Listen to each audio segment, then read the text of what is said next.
Hey guys, so today I have a veggie burger recipe for you. It makes 12 burgers and you can freeze them so that you have a quick, easy meal ready for any time. And the whole recipe will be in the description below, so if you need to double check anything, just check out the description and the whole recipe will be right down there. So you want to take 2 cups of oatmeal and you just want to grind that up in your blender, and it doesn't have to be like complete flour or anything. It can be a little bit chunky, that's okay, but as long as it's blended up a bit. Then you want to add that to your bowl. So you want a nice large bowl to put everything into. Dump that in there. And in the meantime, you want to boil 1 sweet potato. Just cut it into chunks and then boil it until it's soft. In the meantime, you can also prepare your flax egg, and I'll have the recipe for that in the description below. I have a video on how to make one. Then you want to put all your spices into a bowl and just mix them up. So what you'll need is 1.5 teaspoons of cumin, half of a teaspoon of salt. I used sea salt in this recipe, but you can use any kind of salt you want, like any table salt. Half a teaspoon of cayenne pepper, 1 teaspoon of red pepper flakes, 1 teaspoon of Italiano seasoning, 1 teaspoon of garlic powder,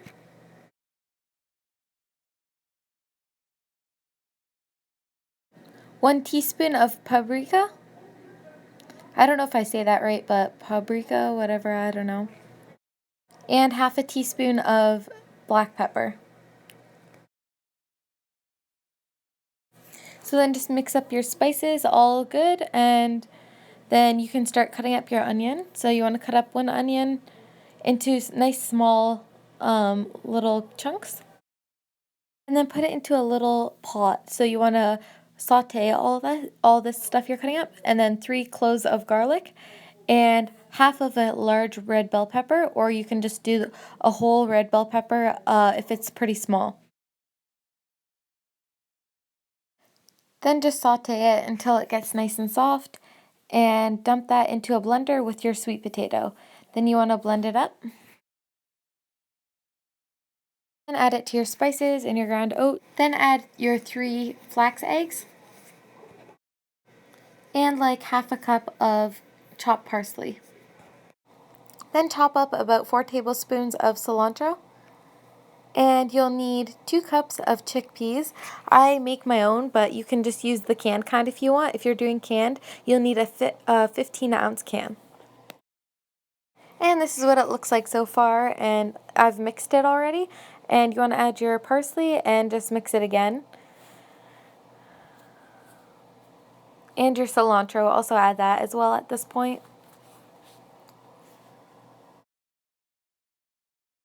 So I forgot to mention before, I blended the chickpeas, and they don't have to be completely blend up as long as they're like smaller than they were before, and just add them to your mixture as well.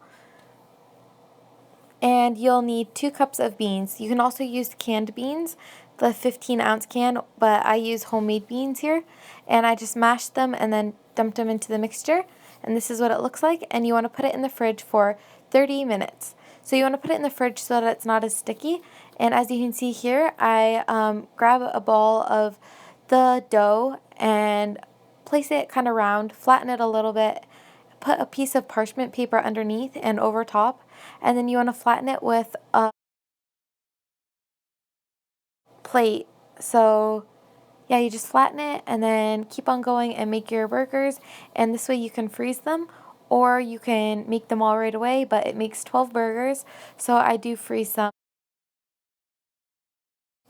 So you can kind of see here the technique I use by the parchment paper, and you want to make sure the last one that you put on your pile to freeze, that you leave parchment paper on top so it won't stick onto the bag.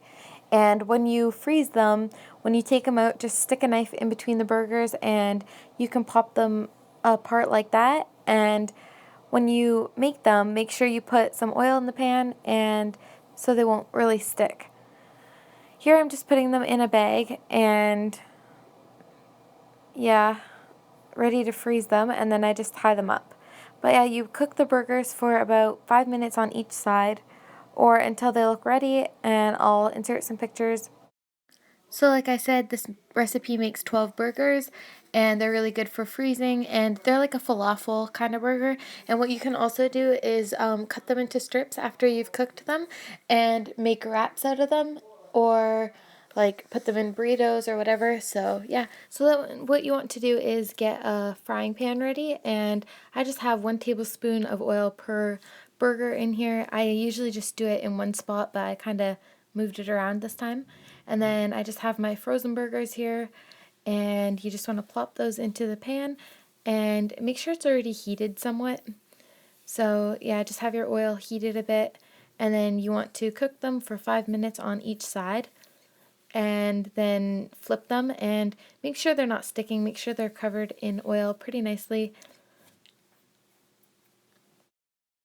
So I really like to have these burgers on hand because it's a quick recipe, or it's like a quick meal idea if you don't know what to make or you don't have much time one night. So if you have them frozen ahead of time, it's really nice to make anytime, and they're good for barbecue too, but I would probably make them thicker if I used them for barbecuing. And yeah, you got to be careful that they don't fall through the cracks, so you might want to have them on some tin foil or something like that. So that's all, and thanks for watching. I hope you enjoy this recipe, and I'll see you in my next video.